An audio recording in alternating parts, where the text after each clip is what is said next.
ce troisième épisode de notre série consacrée à l'éducation au développement durable, nous convions nos terminales HGGSP, Histoire, Géographie, Géopolitique et Sciences politiques, à une masterclass avec le politologue François Gémen sur les migrations climatiques. Une présentation qui est suivie d'un temps d'échange avec les élèves. On y va. Contrairement à beaucoup de mes collègues du GIEC, je ne suis pas climatologue. Contrairement à ce qu'indiquent souvent les médias, je ne suis pas climatologue, mais je travaille sur ce qu'on appelle les conséquences humaines du changement climatique, à savoir les questions de migration, les questions de conflits, les questions de développement d'inégalités, et je travaille aussi sur ce qu'on appelle la gouvernance du climat, c'est-à-dire comment on va gouverner ce qui est, à l'évidence, un des principaux problèmes du XXIe siècle, et notamment sur la question des négociations internationales dont on parlera tout à l'heure dans un deuxième temps avec les deux jeunes ambassadrices pour le climat. Et donc, peut-être dans un premier temps, je vais essayer de vous montrer à quel point le sujet du climat, ce n'est pas juste un sujet d'environnement, mais c'est aussi un sujet qui va transformer toutes les grandes questions politiques, économiques et sociales qu'on va avoir à traiter au cours du XXIe siècle. Et souvent, on s'imagine que c'est un sujet qui va toucher avant tout les écosystèmes et qu'on va pouvoir le régler par des questions techniques ou technologiques, alors qu'en réalité, tous les grands sujets du moment, qu'on discute de paix et de sécurité, qu'on discute de développement, qu'on discute d'équité et de justice, d'agriculture, de commerce, de migration, de santé publique, tous ces grands sujets vont être complètement transformés par la question du changement climatique. Et c'est quelque chose dont on ne se rend pas encore bien compte. Notamment parce que quand on discute des problématiques économiques, sociales et politiques en France, souvent on a encore tendance à mettre un peu le changement climatique dans un coin. Je vous donne juste un exemple de ça. Quand on a discuté l'année dernière de la réforme des retraites, vous savez à quel point il y a eu des manifestations, des mobilisations, à quel point la France a été divisée sur ce sujet. Vous avez même peut-être eu des manifestations ici au lycée. En fait, on a fait cette réforme des retraites à partir d'études prospectives de démographie qui montraient en gros que plus on avançait, plus les gens allaient vivre longtemps et donc plus il allait falloir travailler longtemps. Alors le but ici, c'est pas de se prononcer pour ou contre la réforme, c'est un débat qu'on a déjà fait, la loi est votée, on ne va pas rouvrir le dossier. Mais par contre, de réaliser que quand on a fait ces projections démographiques à 30 ou à 50 ans, on n'a pas du tout tenu compte de l'impact du changement climatique sur la santé, et donc sur l'espérance de vie, sur les migrations ou sur le travail.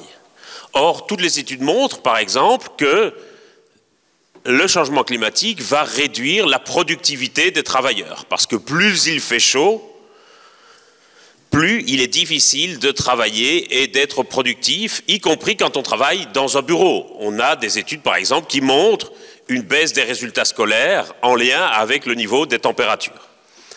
Et donc, certaines professions, certains métiers vont devenir de plus en plus pénibles, et ça a évidemment un impact sur l'âge de la retraite. De la même manière, on va en discuter dans un instant, le changement climatique va amener certaines migrations en France et donc ça va amener davantage de contributeurs au système de sécurité sociale et au système de retraite. Et puis surtout, le changement climatique va avoir des impacts très lourds sur notre santé et toutes les études de santé publique montrent par exemple que, alors que jusqu'ici, la courbe d'espérance de vie suivait un progrès relativement linéaire, donc tous les 5 ans, on gagnait genre 1 an d'espérance de vie. Et bien avec le changement climatique, cette linéarité va être cassée. Donc on ne peut plus s'attendre à ce que le progrès de l'espérance de vie continue comme c'était le cas par le passé. Et ça, ce sont évidemment des changements qui vont transformer la manière dont on va devoir organiser notre système de retraite. Le problème, c'est qu'on n'en a pas du tout tenu compte au moment où on a fait la dernière réforme, et le résultat des courses, c'est qu'il faudra sans doute refaire une nouvelle réforme des retraites dans 6 ou 7 ans, et quand on sait les tensions et les divisions que ça provoque dans le pays, on se dit on aurait pu le faire une bonne fois pour toutes.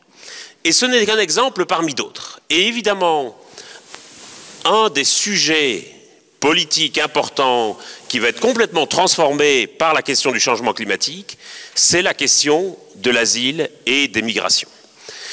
Et souvent, c'est un sujet dont on va encore volontiers parler au futur. On va volontiers en discuter comme si c'était un risque dont il fallait se prémunir et comme si, en réduisant très fort nos émissions de gaz à effet de serre, on allait pouvoir éviter des migrations massives dans le futur. La réalité, malheureusement, et c'est une réalité qu'on ne veut pas voir, c'est que ces migrations, elles existent déjà aujourd'hui. C'est déjà un phénomène massif à travers le monde. Si je prends les chiffres pour 2022, on n'a pas encore les chiffres pour 2023, mais si je prends les chiffres pour 2022, en 2022, on a eu 32 millions de déplacements liés à des catastrophes climatiques dans le monde.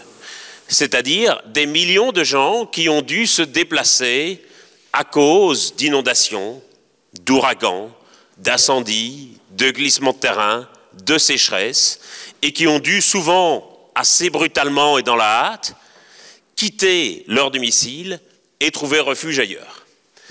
Et une partie d'entre eux, d'ailleurs, n'est pas revenue à son domicile et reste déplacée pendant encore plusieurs mois et potentiellement plusieurs années, voire toute une vie. Et les chiffres de l'année 2022 n'ont rien d'exceptionnel. Chaque année, depuis 2008, c'est-à-dire depuis l'année où on a commencé à faire ces statistiques, chaque année depuis 2008, on compte à peu près 25 millions de déplacements chaque année liés aux catastrophes climatiques. Ça veut dire que chaque année, il y a davantage de personnes qui sont déplacées par des impacts du changement climatique que de personnes déplacées par des guerres ou par des violences. Et malheureusement, ces dernières années ont été aussi des années marquées par les guerres et par les violences dans le monde. Pourquoi est-ce que nous sommes souvent aveugles à ces migrations? Parce que l'essentiel de ces migrations, elles ont lieu à l'intérieur des pays qui sont touchés par les impacts du changement climatique. Et donc, elles ont surtout lieu dans des pays du Sud, ce qui veut dire que bien souvent, on ne les voit pas. Vous savez globalement que, malheureusement en Europe, on commence à s'intéresser aux migrations uniquement à partir du moment où les gens franchissent la Méditerranée. Mais ce qui concerne les migrations internes, généralement, il faut bien reconnaître qu'on s'y intéresse assez peu. Et on a tort, évidemment, parce que c'est là qu'ont lieu l'essentiel des migrations liées aux dégradations de l'environnement. Je dis dégradation de l'environnement parce que là, je vous ai parlé des migrations provoquées par des catastrophes climatiques, c'est-à-dire par des événements brutaux. Et malheureusement, un des effets du changement climatique, ça va être d'augmenter à la fois la fréquence, mais aussi l'intensité de ces événements brutaux. Mais à côté de cela, il y a plein de gens qui doivent migrer de façon plus lente à cause de dégradations plus progressives de leur environnement. Par exemple, à cause de la dégradation des sols ou à cause de la hausse du niveau des mers. Et là, on n'a pas du tout de chiffres, on n'a pas du tout de statistiques pour ces migrations, pour la bonne et simple raison que ce sont des gens qui vont parfois migrer à l'intérieur de leur pays, que c'est des migrations qui vont être étalées dans le temps et dans l'espace, et souvent, on ne va pas compter ces gens. Et en plus, les motifs de migration vont se superposer les uns aux autres et vont vraiment s'influencer mutuellement. Ce que je veux dire par là, c'est que souvent, dans la presse ou dans les discours militants ou politiques, on va parler des réfugiés climatiques ou des migrations environnementales, comme si c'était une catégorie à part, séparée des autres catégories de migration. La réalité, c'est que, sur le terrain, tous ces motifs de migration sont souvent liés les uns aux autres. Je prends par exemple la région du Sahel.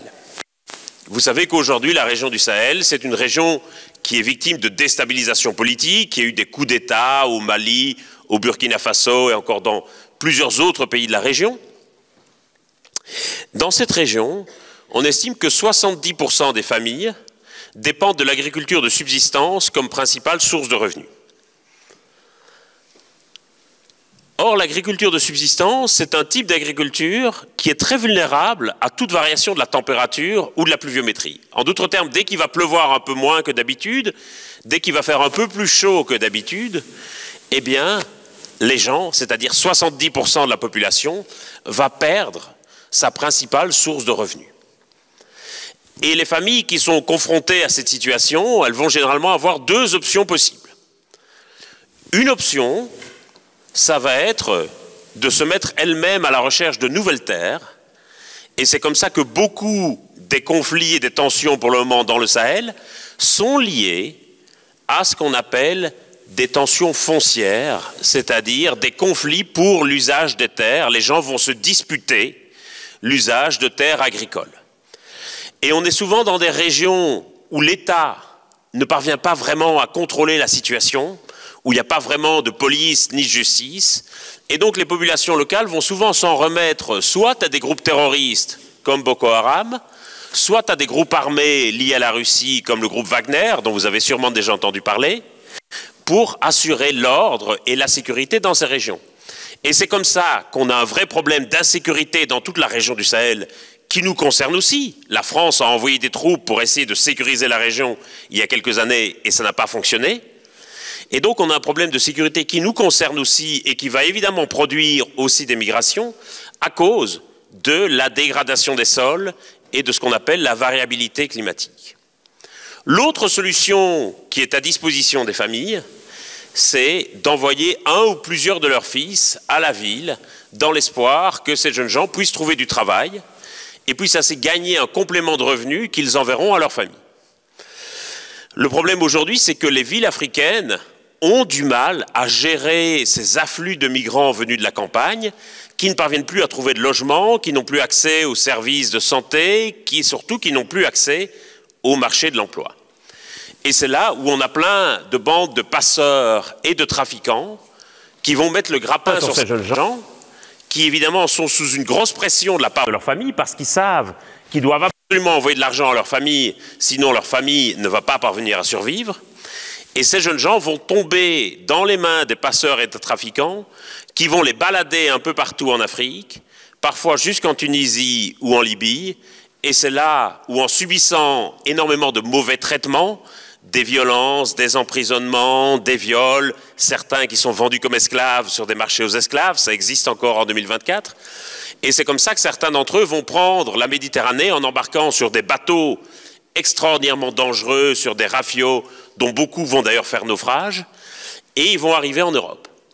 Et quand ils vont arriver en Europe, souvent on va les appeler migrants économiques, parce qu'on va considérer qu'ils viennent de pays qui ne sont pas en guerre, et qu'aujourd'hui, on a un peu deux grandes catégories. On a les réfugiés politiques qui sont protégés par la Convention de Genève et qui sont persécutés dans leur pays pour des raisons politiques. Et puis tous les autres, on va les appeler migrants économiques. En réalité, si on s'intéressait d'un peu plus près aux raisons qui les ont poussés à migrer, on pourrait aussi les appeler migrants écologiques ou migrants climatiques, et peut-être d'ailleurs que ça changerait notre regard sur ces migrations. Le problème, je crois, c'est qu'on a souvent oublié à quel point les ressources économiques d'une grande partie de la population mondiale étaient liées aux conditions environnementales. Moi, le salaire que me paye l'université, c'est exactement le même en été comme en hiver. Quand vous serez sur le marché du travail, l'écrasante majorité d'entre vous aura un salaire qui ne dépendra pas des conditions environnementales. Si certains d'entre vous deviennent agriculteurs ou tiennent un restaurant de plage, là, ils verront que leur revenu dépend un peu des conditions environnementales. Mais pour la plupart d'entre vous, vous aurez le même salaire en été ou en hiver, qu'il vente ou qu'il pleuve. Mais pour une grande partie des gens dans le monde, leurs revenus économiques sont liés aux conditions environnementales. Et c'est pour ça que, en réalité, les motifs économiques, politiques et environnementaux de migration vont souvent se mêler les uns aux autres. Et c'est là, évidemment, où on a la question de l'accueil qui va se poser, c'est-à-dire comment est-ce qu'on va adapter nos politiques d'asile et d'immigration à ces motifs de migration qu'on n'avait pas considérés dans le passé. On a construit aujourd'hui l'essentiel du droit des migrations et du droit d'asile au sortir de la Seconde Guerre mondiale. C'est à ce moment-là qu'on a dit, bon, il va y avoir deux grandes catégories, les réfugiés politiques et les autres. Aujourd'hui, on voit bien que les choses sont beaucoup plus compliquées que ça et qu'il faudrait sans doute adapter nos systèmes d'asile et d'immigration pour donner une place à ces migrations d'un type nouveau et pour voir comment on va les gérer et comment on va les organiser. Ajoutez à ça, et c'est peut-être quelque chose qui peut faire un peu changer la donne d'un point de vue politique, qu'avant on considérait volontiers que c'était des migrations un peu lointaines, qui se produisaient dans des petites îles très lointaines.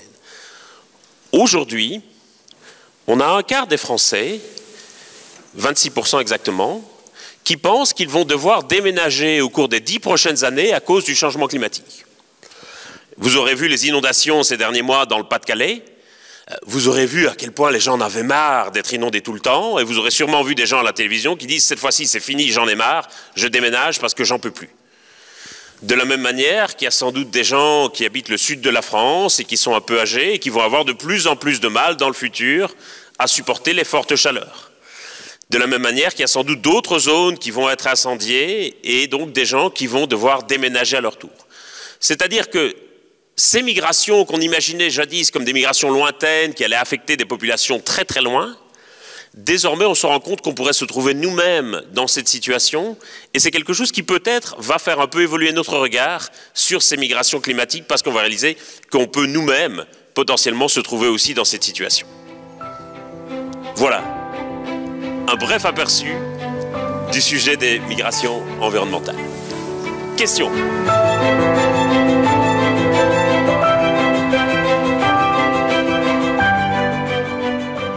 Sans remettre en cause le changement climatique lui-même, est-ce que c'est pas aussi des mouvements de population qui ont toujours existé, puisqu'il y a toujours eu une tendance à aller vers les terres plus fertiles et avec un climat plus viable. On voit bien que dans les déserts, le Sahara ou l'Antarctique, il y a beaucoup moins de population que là où le climat est plus favorable. Bien sûr. Très bonne question et question très importante. Il faut se rendre compte qu'aujourd'hui, on a un peu l'impression, avec le changement climatique, de découvrir d'un coup que l'environnement, c'est un facteur majeur de migration et de déplacement et de répartition de la population dans le monde. En réalité, ça a toujours été le cas dans le passé. Déjà à la préhistoire, si l'Europe est colonisée par les hommes et par les femmes préhistoriques, c'est avant tout parce que l'Europe a un climat tempéré et des ressources naturelles abondantes. S'il y a autant de gens aujourd'hui qui habitent sur les côtes et dans les deltas, ce n'est pas juste pour avoir la vue sur mer, c'est surtout parce que le sol y est plus fertile. Et on peut trouver aussi à travers l'histoire plein d'événements de catastrophes qui ont poussé les gens à migrer, et ça a été parfois des catastrophes très très importantes. Je vous donne deux exemples. Le tremblement de terre de Lisbonne, qui a lieu le 1er novembre 1755. C'est peut-être une catastrophe qui est encore étudiée au lycée, notamment parce qu'il y a des très nombreux échanges de correspondances entre Voltaire et Rousseau, un célèbre poème sur le tremblement de terre. Ce tremblement de terre, qui a lieu le 1er novembre 1755, d'abord c'est un énorme tremblement de terre qui met en ruine tous les bâtiments, et puis c'est suivi d'un gigantesque tsunami, et après le tsunami, comme si ce n'était pas encore assez, il y a un incendie qui finit de ravager Lisbonne. Il faut déménager toute la population, et c'est très bien documenté. On sait aujourd'hui quelles étaient les conditions d'hébergement dans les camps de réfugiés. On a des gravures, on a des textes, etc.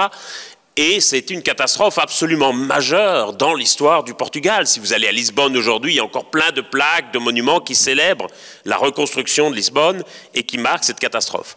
Et donc là, on a eu toute la population lisboète qui était déplacée d'un coup par une catastrophe. Autre exemple d'un événement très important dans l'histoire, une sécheresse qu'on a appelée le Dust Bowl, le bol de poussière, qui a ravagé le centre des États-Unis dans les années 30, au moment de la Grande Dépression. Dans les années 30, ce sont des milliers de familles rurales de l'Oklahoma, du Texas et de l'Arkansas qui doivent migrer vers la Californie parce qu'ils ne parviennent plus à vivre à cause de la sécheresse, ils ne parviennent plus à vivre de leurs terres. Et à l'époque, la Californie est un État très très peu peuplé, et c'est l'exil de ces milliers de paysans vers la Californie qui va complètement transformer la Californie et qui en fait aujourd'hui l'État le plus riche et le plus peuplé des États-Unis.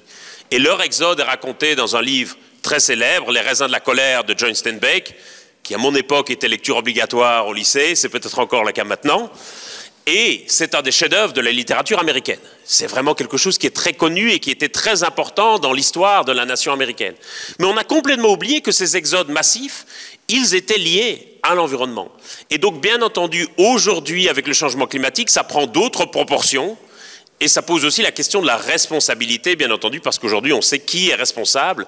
Et donc, potentiellement, ça pose la question de l'indemnisation via ce qu'on appelle les pertes et dommages. Ça, on en discutera dans le deuxième partie, parce que c'est un nouveau segment de la négociation.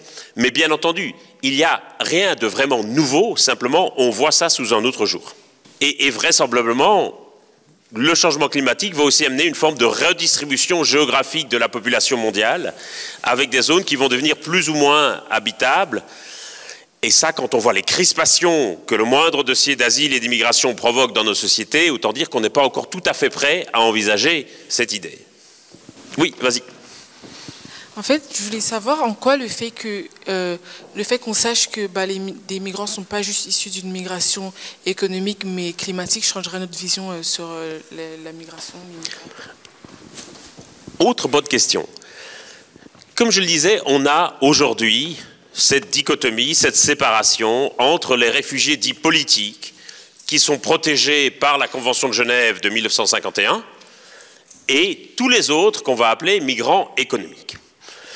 Et le problème, c'est que depuis ce qu'on appelait la crise des réfugiés syriens, il y a 10 ans, j'imagine que vous vous souvenez encore, on a de plus en plus porté un jugement un peu normatif sur ces catégories.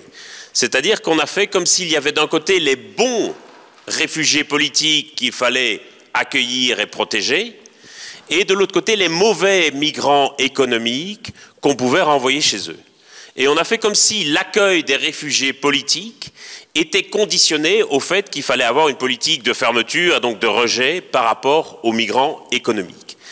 Et donc, en fait, on a posé un jugement de valeur sur ces catégories en fonction du motif de migration. Le problème, c'est que quand on regarde la réalité, ces motifs de migration sont très liés les uns aux autres. Et donc, si on considérait que les migrants dits économiques étaient aussi, pour certains d'entre eux, des migrants climatiques ou écologiques, il est possible qu'on considère qu'il faille aussi les protéger, notamment parce qu'on a une responsabilité dans leur migration, plutôt que de simplement les renvoyer d'où ils viennent. C'est là où il est possible que ça change notre regard sur ça, parce qu'effectivement, on a volontiers aujourd'hui tendance à avoir les bons et les mauvais de l'autre côté, alors que c'est évidemment beaucoup plus complexe que ça. Mais pour la question, par exemple, des populations indigènes en Amazonie qui sont poussées à partir parce que des grandes entreprises comme arrivent et qui contribuent à l'économie alors que les populations indigènes ne contribuent pas forcément à l'économie, est-ce que là, va y avoir aussi un changement de considération? Parce que du coup, il y aura d'un côté l'économie et d'un côté... ça va se passer comment? Bien sûr, il y a beaucoup de populations, et généralement de populations indigènes, qui sont poussés à l'exil par de grands projets industriels, parfois par des projets pétroliers, notamment en Amazonie, parfois par des projets miniers ou par des projets de déforestation. C'est le cas en Afrique centrale et en République démocratique du Congo notamment. C'est un vrai enjeu à la fois pour les gens eux-mêmes, qui sont évidemment expropriés, déplacés par ces grands projets. C'est aussi un enjeu pour ce qu'on appelle la diversité culturelle dans le monde. La diversité culturelle, c'est le nombre de langues maternelles qui sont parlées dans le monde. On estime qu'il y a aujourd'hui à peu près 6000 langues maternelles qui sont parlées dans le monde, dont la moitié sont en danger, et beaucoup de ces langues sont en danger précisément parce que les populations expropriées, elles vont se mélanger, elles vont aller vers la ville, elles vont se mélanger à d'autres populations, et donc le nombre de locuteurs, de personnes qui parlent cette langue indigène va diminuer au fil du temps, et c'est comme ça que les langues se perdent. Et il y a de plus en plus d'études qui montrent un lien très fort entre la protection de la biodiversité et la protection de la diversité culturelle, et qui montrent combien elles sont liées les unes aux autres. Et donc ça pourrait être aussi un moyen d'attirer l'attention effectivement sur ces populations et sur le besoin de protéger ces populations qui, comme vous le dites, sont souvent expropriées manu militari, sans qu'on leur demande leur avis, sans qu'elles soient informées de la situation et sans qu'elles soient compensées financièrement. Tout d'abord, merci à vous d'avoir fait l'introduction et ce que vous avez expliqué avant. Merci de m'accueillir. J'ai une question concernant du coup les pays qui ont des difficultés avec l'environnement qui est à leur disposition. Est-ce qu'il n'y a pas une possibilité de, entre guillemets, vivre avec? Parce que je pense par exemple au Japon, qui a une position géographique qui fait qu'il subit énormément de catastrophes naturelles. Est-ce qu'il n'y a pas d'autres pays qui peuvent essayer de vivre avec ces catastrophes et d'en tirer parti? Complètement. C'est ce qu'on appelle l'adaptation. C'est-à-dire que pour les populations qui sont touchées par les impacts du changement climatique, il y a toute une série de mesures qu'il est possible de prendre et qu'on appelle l'adaptation. D'autres termes, comment est-ce qu'on va faire face aux impacts du changement climatique et comment est-ce qu'on va faire en sorte que ces impacts aient le moins de coûts possible, de coûts humains, évidemment en premier lieu, mais aussi de coûts économiques pour la population. Alors l'adaptation, ça peut toucher à plein de choses. Ça peut toucher à la construction d'infrastructures, par exemple, qui vont protéger certaines zones d'habitat. Ça peut toucher à des changements de style de vie, notamment des changements de lieux d'habitation. Ça peut toucher à des changements de modèle économique. Ça peut toucher à des questions d'assurance. C'est vraiment un chantier très très vaste. Et parmi les solutions d'adaptation, il y a aussi la migration. C'est-à-dire que parfois on imagine que les gens vont migrer quand ils n'ont plus d'autres solutions et quand ils ont échoué à s'adapter. En réalité, les enquêtes qu'on mène sur le terrain, vont, notamment à l'Observatoire Hugo, à l'Université de Liège qu'on a mentionné, vont montrer que parfois les gens vont migrer précisément pour s'adapter.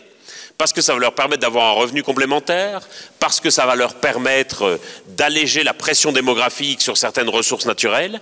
Et donc on va en réalité avoir une situation où la migration ne va pas être vécue comme un échec de l'adaptation, mais comme une stratégie d'adaptation. Et donc on va pouvoir parfois mettre en place des systèmes de migration qui vont être dans l'intérêt des gens. Par exemple, en leur permettant de migrer pendant quelques mois, pendant la saison des pluies ou la saison sèche, de manière à générer des revenus supplémentaires qui leur permettront de tenir le reste de l'année.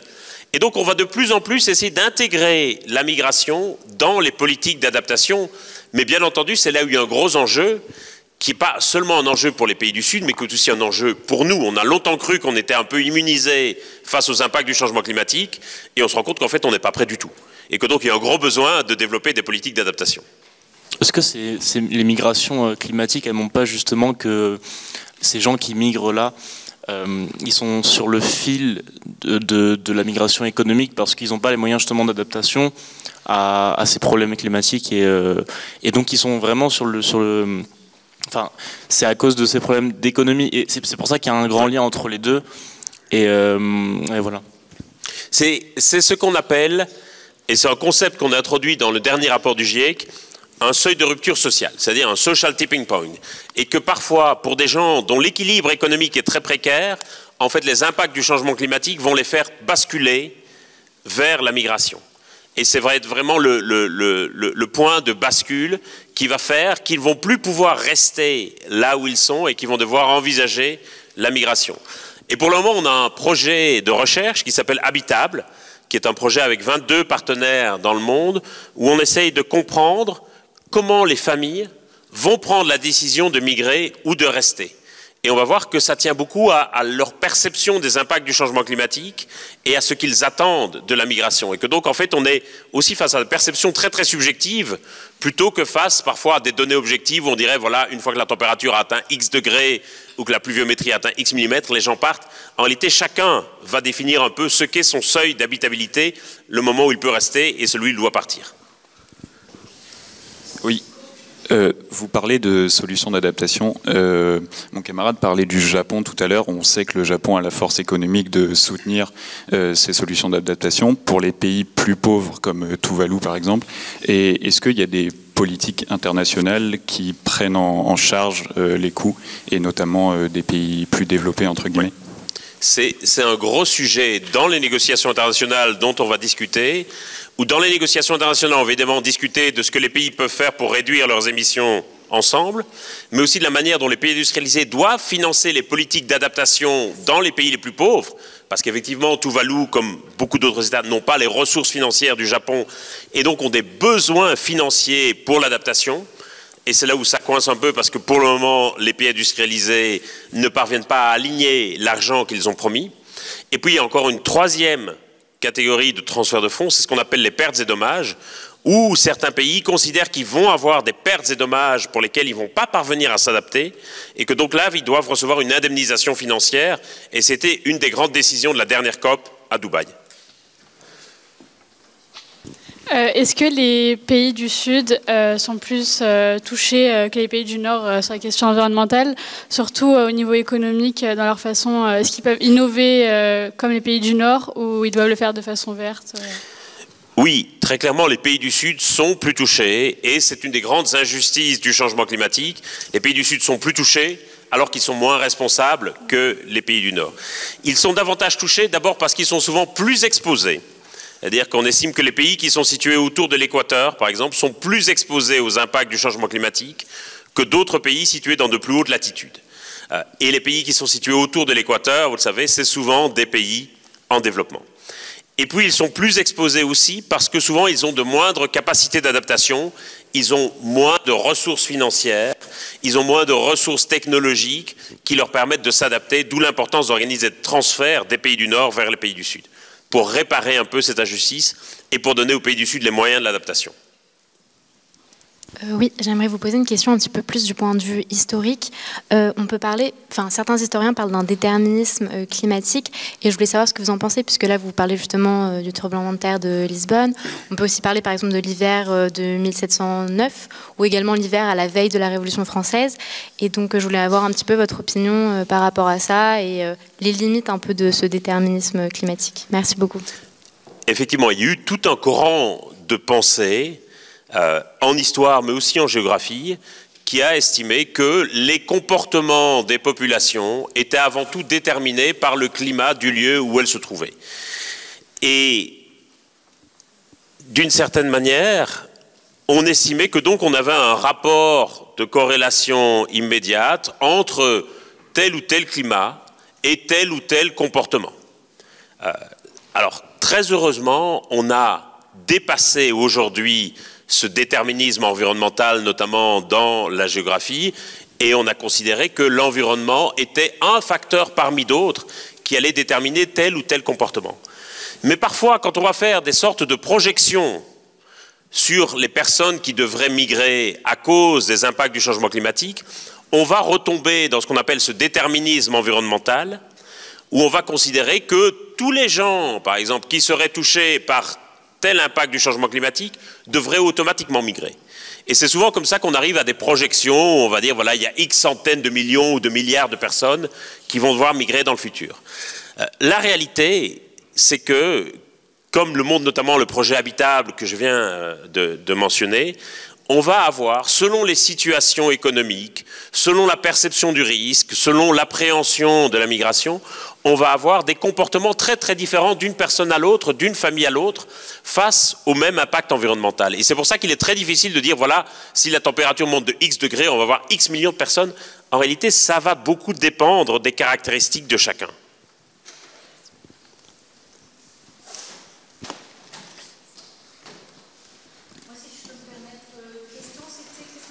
Micro, sinon on n'entend rien pour la caméra. De la création, mais c'est pas grave sinon.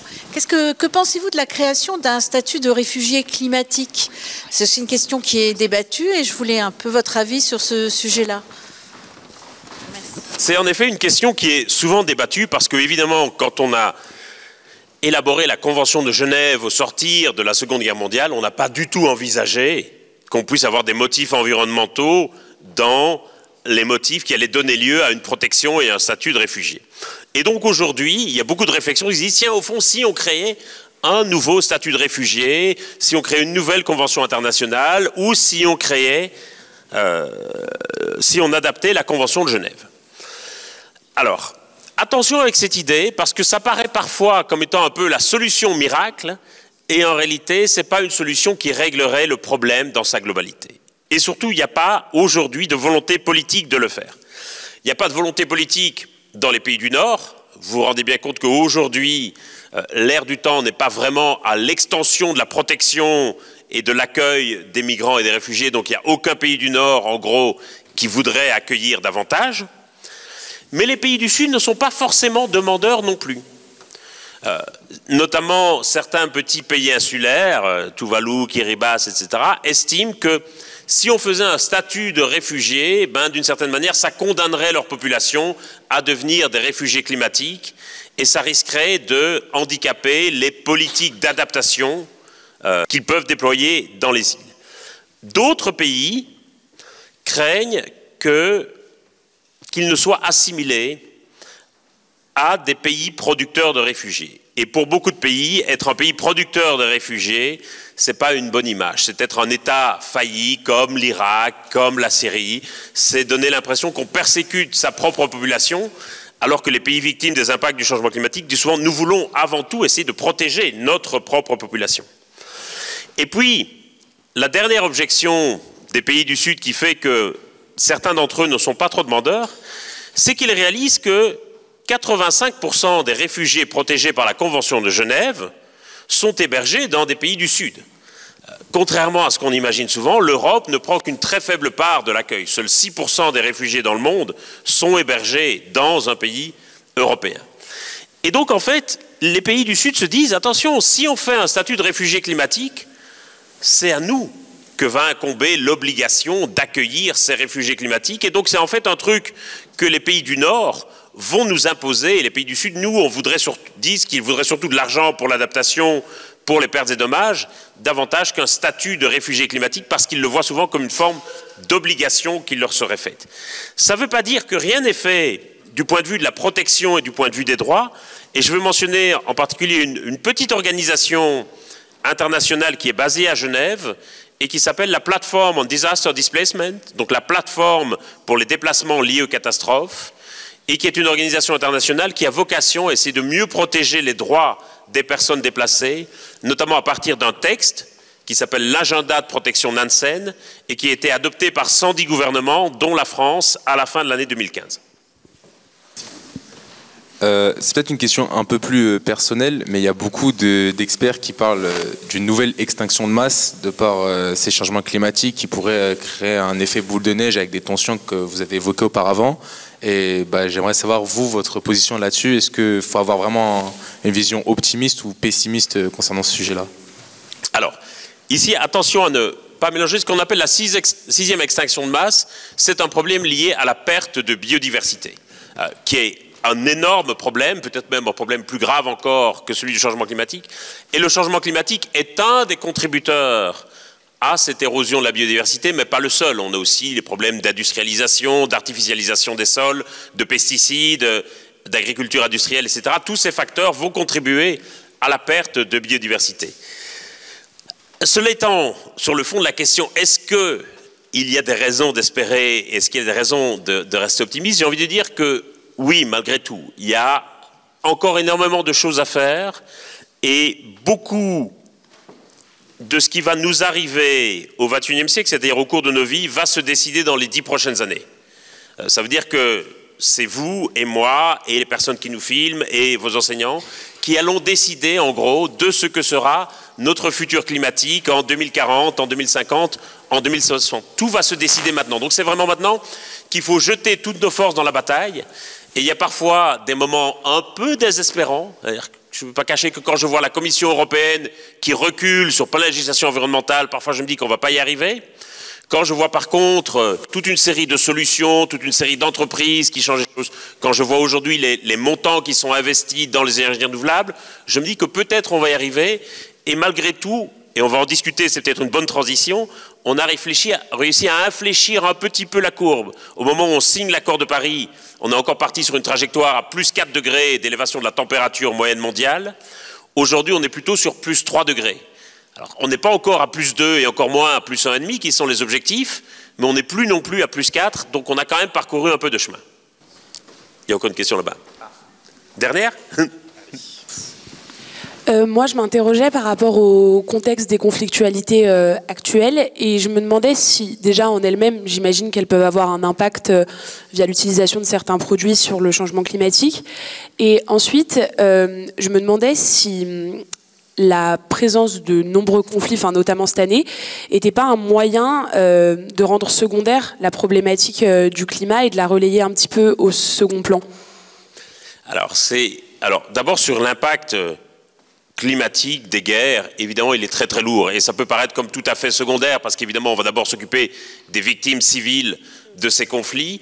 Mais il est certain que l'empreinte carbone, le bilan carbone des guerres est très très lourd. On sait que les activités militaires font partie des activités humaines qui ont l'empreinte carbone la plus lourde.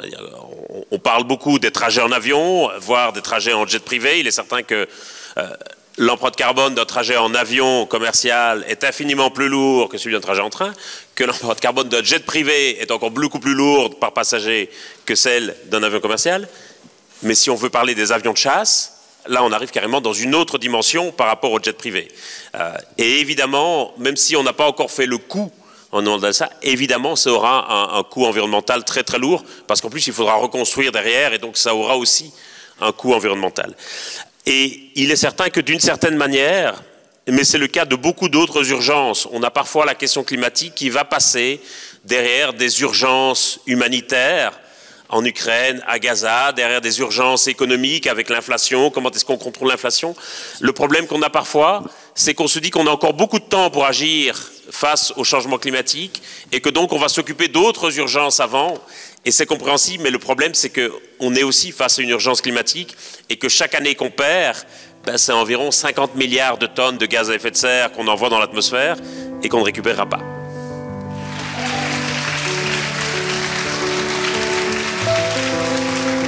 On se retrouve dans le prochain épisode pour la suite de ces débats passionnants. François Gémen est rejoint par 2 ambassadrices pour le climat pour nous parler des négociations internationales et des COP.